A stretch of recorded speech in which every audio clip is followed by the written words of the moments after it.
quickly show you how to do color grading in film. So you might have filmed lots of stuff. As you can see here, there's a big difference in the color between shots. So if I was cutting between interviews, I would want to make sure that my interviews had a kind of a uniform look. So to start off, if I want the bit of interview, if I just quickly, I've got this one cut together, okay, and I'm going to go to the other interview. So I've got the reaction shot. If I want to cut to this next one, then if I double click on that, find the start bit.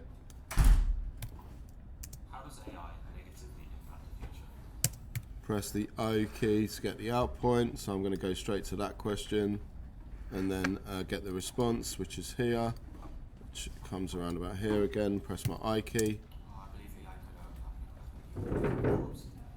And press the O key for the out point, and there's my bit.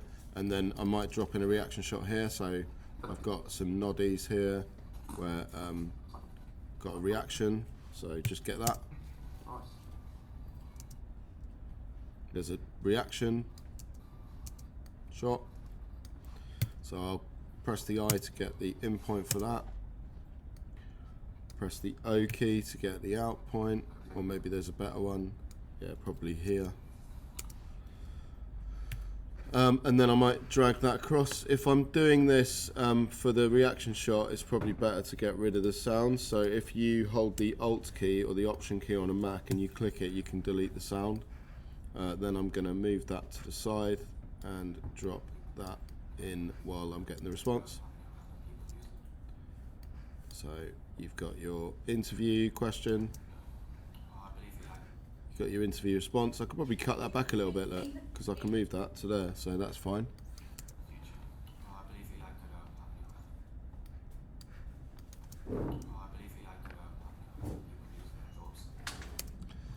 So there we go.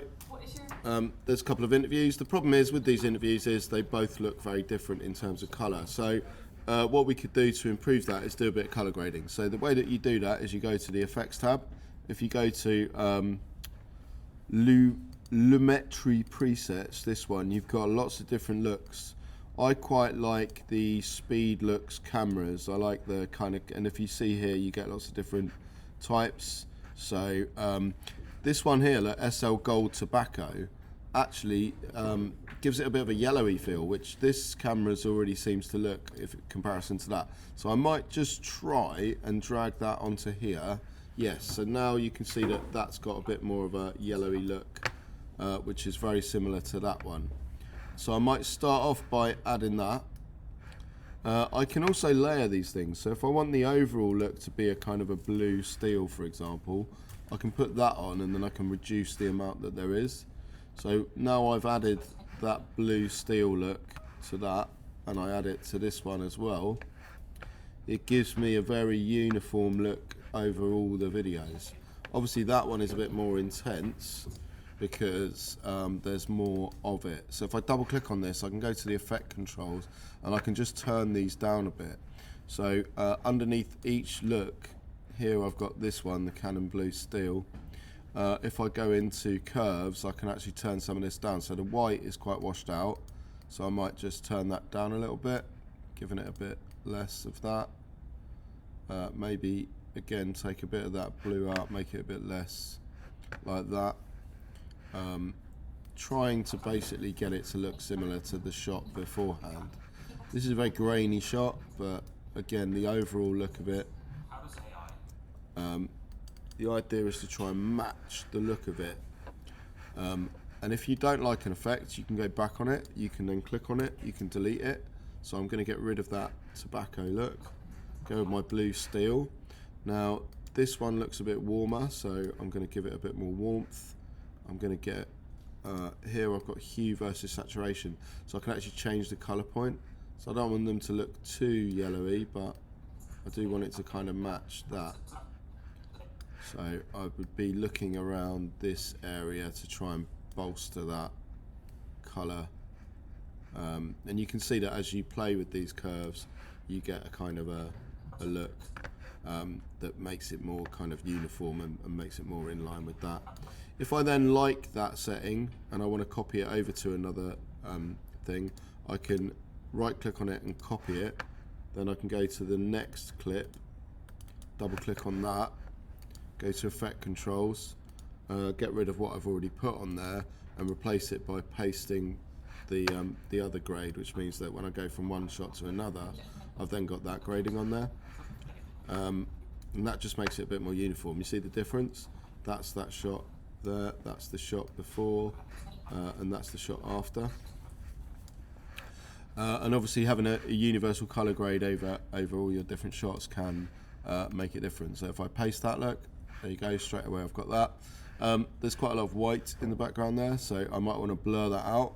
So I can also create a kind of a blurred background, so I just draw the audience's eye to the bit that we're supposed to be focusing on and wash the rest of it out.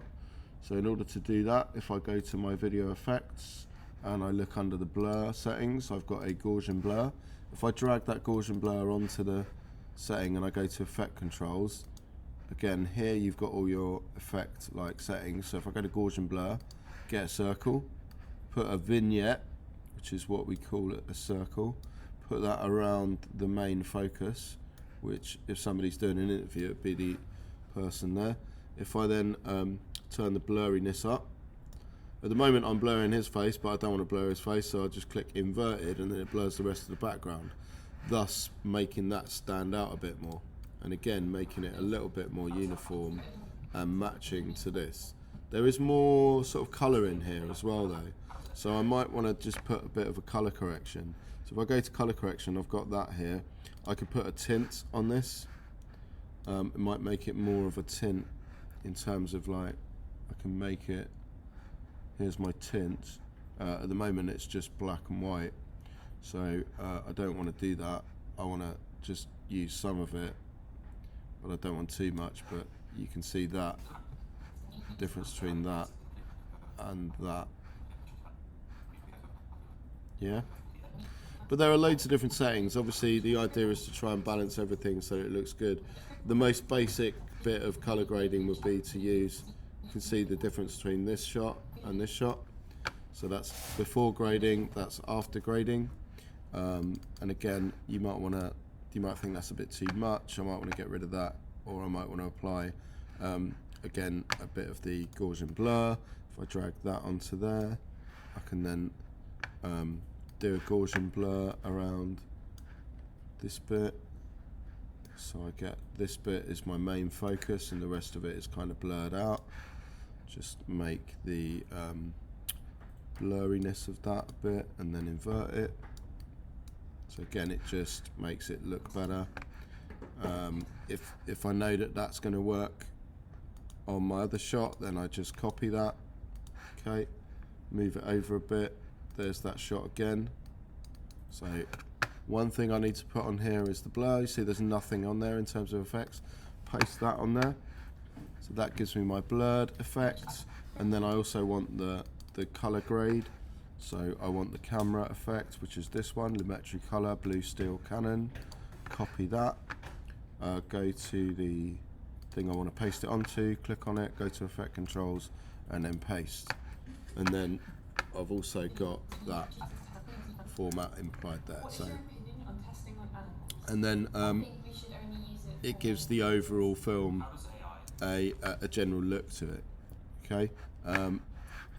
Again, this one is the same as that blur, but that doesn't have the blur on. So if I click on this shot, go to here, click the Gaussian blur, copy it.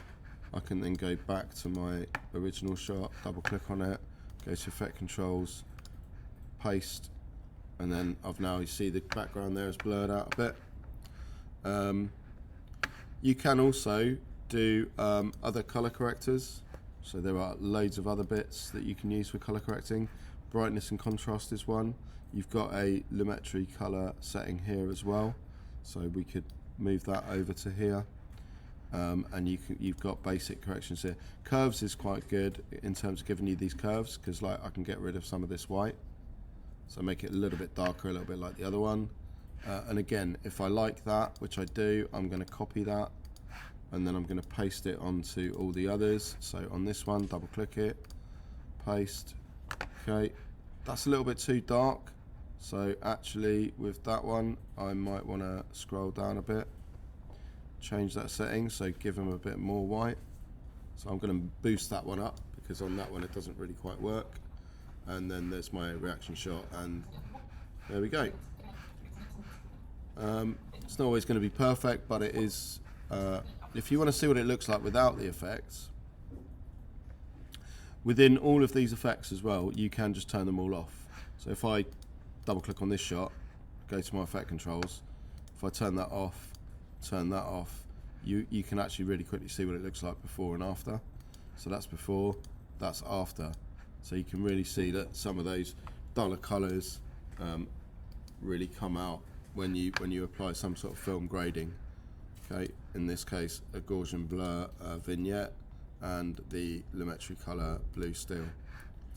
You can also then ask yourself evaluative questions like what would happen if. So what would happen if I also applied the color correction that I've got on here? So if I go to effect controls, go to my just basic color correction. So you got basic correction here, which is just your white balance, your temperature. Yeah, so maybe I turn the temperature up a bit to make it match that other shot. Yeah, because that one looks very warm, that one looks less warm. Maybe that's a bit too much temperature, so let's change that to 20. That matched it a bit more, and then maybe on the other one I turn the temperature down a little bit. Again, lots and lots of things that you can play with, and lots of questions you can ask yourself in terms of like, what would happen if I played around with that? And that's your basic color grading. Once you're happy with it, export it, and then you're done. Cool.